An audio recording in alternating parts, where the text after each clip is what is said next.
नमस्कार, मैं विशाल, एक बार फिर से आप सभी का स्वागत है। तो क्या योगी सरकार लव जिहाद करने वालों को पैसे दे रही है? प्रत्यक्ष तौर पर तो नहीं, लेकिन जहां बात इंटरफेथ मैरिज की आती है तो आपको पता है कि उसकी जमीनी हकीकत क्या है।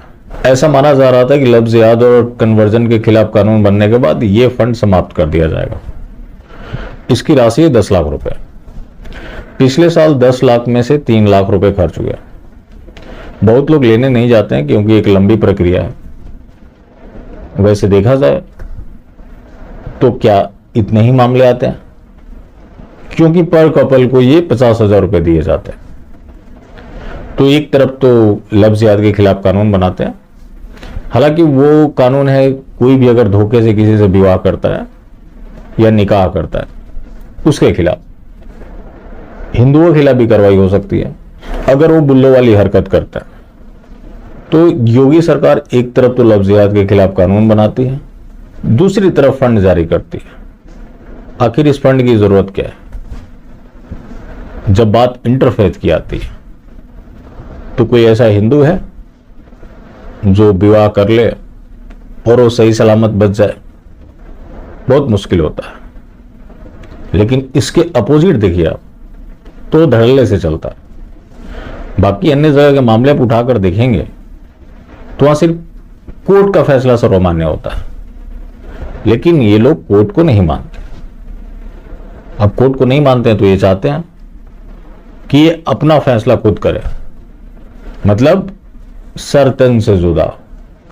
दिल्ली में कई ऐसे मामले सामने आए जहां पे चूंकि लड़का हिंदू था और उसने विवाह कर लिया, जिसकी वजह से ये लोग इतने क्षुब्ध हो गए कि उसकी इन लोगों ने हत्या कर दी।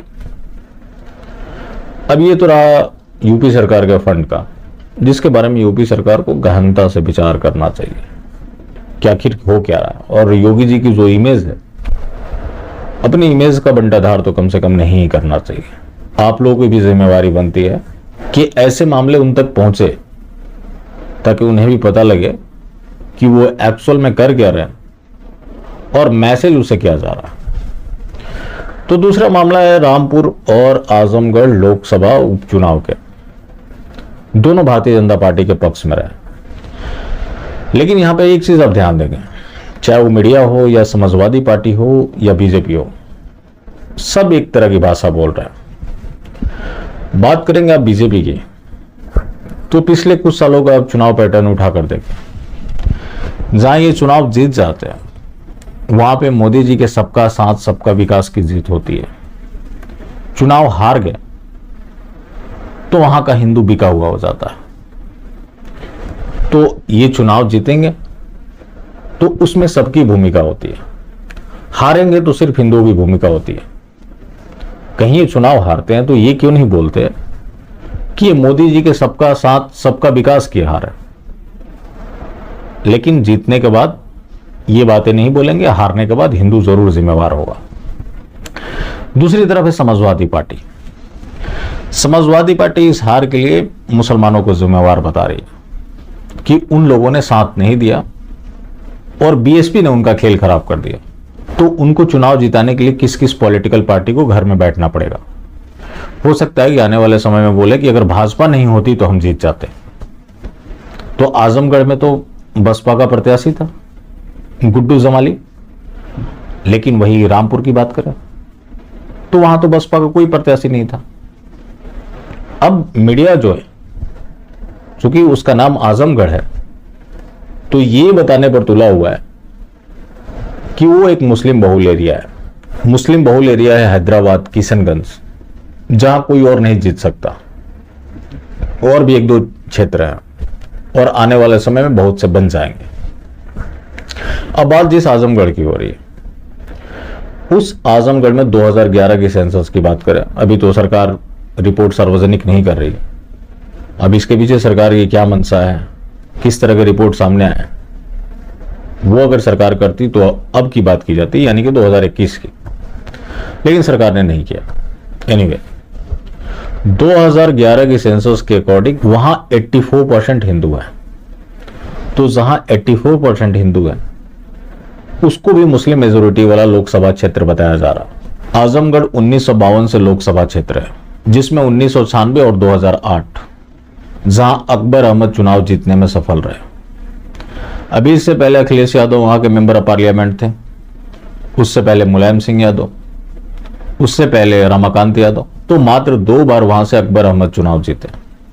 ऐसे हिंदू बहुल कई ऐसे एरिया हैं, जैसे अयोध्या का एक मामला उठा लीजिए। उस पंचायत में मात्र एक घर मुसलमानों का था, उसके बावजूद भी वो ग्राम प्रधानी का चुनाव जीत गए। तो आपको पता है कि हिंदू कभी भी रिलीजन के नाम पर वोट नहीं करता, लेकिन मीडिया ये बताने पर तुला हुआ है कि आजमगढ़ में जो इनकी जीत हुई है उसमें भारी संख्या में मुसलमानों ने बीजेपी को वोट दिया है। तो अगर भारी संख्या में दिया है तो जब योगी आदित्यनाथ खुद चुनाव लड़े थे, गोरखपुर की बात कर रहा हूं, वहां कैमरा के सामने बोल रहे थे कि योगी जी ही हमारे तारनहार हैं।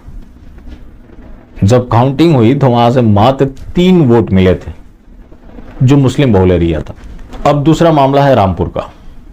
रामपुर में घनश्याम सिंह लोधी 44,000 वोट से जीतने में सफल रहा। दूसरी तरफ था असीम रजा, जो कि समाजवादी पार्टी का प्रत्याशी था। तो वहां लगभग 50% मुसलमान, बाकी 50% में सारे हैं, जिसमें वहां सिख भी भारी संख्या में। बलदेव सिंह औलख, जो कि खुद सिख है, और वो रामपुर से ही चुनाव जीत कर आते हैं, क्योंकि वहां पे सिखों की भी अच्छी खासी तादाद है। उस जीत को भी बताया जा रहा है कि वहां पर भारी संख्या में मुसलमानों ने बीजेपी को वोट किया। तो वहां जो बड़ा फैक्टर है वो है आजम खान। तो रामपुर में आजम खान ने बड़ी संख्या में मुसलमानों को भी प्रताड़ित किया है, उनकी संपत्ति के ऊपर कब्जा किया है। उसने जो कॉलेज बनवाए, कई मुसलमानों के जमीन हड़पे। वहां के नवाब परिवार ने भारतीय जनता पार्टी के प्रत्याशी का समर्थन किया था, क्योंकि आजम खान से उनके अच्छे रिश्ते नहीं है। बाकी अन्य लोग जो सीधे तौर पर आजम खान से प्रताड़ित हैं, क्या वो आजम खान को वोट करेंगे? तो जब कोई सीधे तौर पर प्रताड़ित होता है, वहां पे 2 कंडीशन होता है, या तो वो वोट करने ही ना जाए, या तो अगर वोट करने जा रहा है तो वो उसके खिलाफ करे। तो रामपुर में जो 42,000 से जीत मिली है, तो ये आजम खान के खिलाफ एंकर है। ऐसा नहीं कि बीजेपी से उनका कोई लगाव रहा है, ये आजम खान के खिलाफ उनका रोष है, जो कि रामपुर चुनाव परिणाम में देखने को मिला है। रही बात आजमगढ़ की, तो आजमगढ़ में निरहुआ लगभग 8,000 वोटों से चुनाव जीतने में सफल रहा। गुड्डू जमाली को 2.5 लाख से ज्यादा वोट मिले, 3 लाख के करीब धर्मेंद्र यादव को मिले। लेकिन धर्मेंद्र यादव चुनाव हारने के बाद बोल रहे हैं कि मुसलमानों ने हमारा साथ नहीं दिया, आने वाले समय में उनको अपनी गलती का एहसास हो जाएगा। तो ये जो सारा गिरोह है वो सिर्फ और सिर्फ उन्हें क्रेडिट देना चाहता है। अब वैसे आप 15%, 16% की बात करेंगे या 20% की ही बात करेंगे, तो देश में ज्यादातर लोकसभा क्षेत्र ऐसे हैं जहां इतनी इनकी संख्या हो चुकी है। कोई ऐसा लोकसभा क्षेत्र उठाकर बताइए जहां ये निर्णायक भूमिका में ना हो, वो तो हर जगह। लेकिन इन मामलों में आप उठाकर देखिए तो मीडिया तुला हुआ है ये बताने के लिए कि मुसलमान भारी संख्या में बीजेपी को वोट कर रहा है, ताकि पहले से जो ये लोग तुष्टिकरण कर रहे हैं उसमें भारी इजाफा कर दे। और हिंदुओं के मुद्दे पर आप उठाकर देखेंगे तो चाहे वो पक्ष हो, विपक्ष हो, मीडिया हो, सारे एक पैटर्न पे काम कर रहे हैं। हाँ, थोड़ी बातों में फर्क जरूर हो सकते हैं।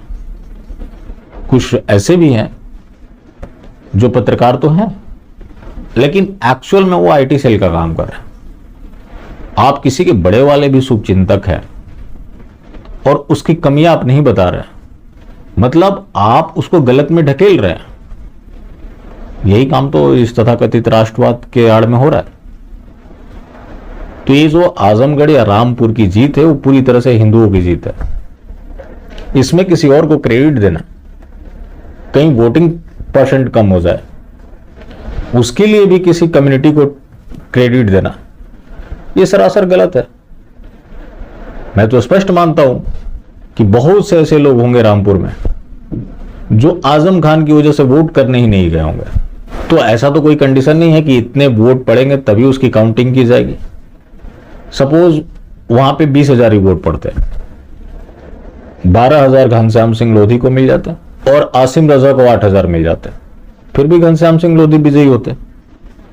तो ये सिंपल सा कैलकुलेशन, लेकिन इसका मतलब ये नहीं कि पूरे रामपुर की आबादी मात्र 20,000 ही है। तो इस लोकतंत्र में वही चलता है 50+1। अगर 100 वोट है, 51 किसी को मिल गए, वो विजयी हो गया। अब वो 1 वोट से विजयी होता है या 1 लाख वोट से विजयी होता है, ये मायने नहीं रखता, बस वो विजयी हो गया। तो अगर मीडिया इस चीज की एनालिसिस करती है तो मीडिया को इस चीज का भी एनालिसिस करना चाहिए, कहां कितने वोट पड़े, उसका पैटर्न क्या रहा। अब बात है बाबा बिरयानी की। देखिए योगी जी हैं, ना करते भी कुछ ठीक ही काम करते हैं। कम से कम केंद्र सरकार की स्थिति तो नहीं है। अब कुछ है तो इसके लिए सिर्फ योगी जी जिम्मेवार नहीं है, लोग भी जिम्मेवार है। अभी जो केंद्र में चल रहा है, कल योगी जी प्रधानमंत्री बन जाए और लोगों की मनोदशा यही रही मास्टर स्ट्रोक एंजॉय करने की, तो जो आज दिख रहा है इसमें कोई बदलाव नहीं होने वाला। तो वहां पे मुख्तार, जिसको गिरफ्तार कर लिया गया क्योंकि उसने पत्थरबाजों को फंडिंग की थी, कानपुर में जो हिंसा हुई उसमें बाबा बिरयानी की बड़ी भूमिका रही। उसके 8 में से 6 रेस्टोरेंट्स सील कर दिए गए क्योंकि वो केमिकल मिलाता था जो कि हानिकारक था। उसका सैंपल भेजा गया था जिसमें पाया गया कि वो स्वास्थ्य के लिए हानिकारक है, जिसकी वजह से उसका लाइसेंस रद्द कर दिया गया है। अब ये पुलिस को जरूर ध्यान रखना चाहिए कि कल बाबा बिरयानी किसी और बिरयानी के नाम से अपना दुकान ना खोल ले। बाकी जिंदा रहें तो फिर मिलेंगे, और मिलते रहेंगे तो जिंदा रहेंगे, मिलना जुलना जाहिर रखा है, लेकिन हाँ मास्टर स्ट्रोक वादी बिल्कुल भी ना।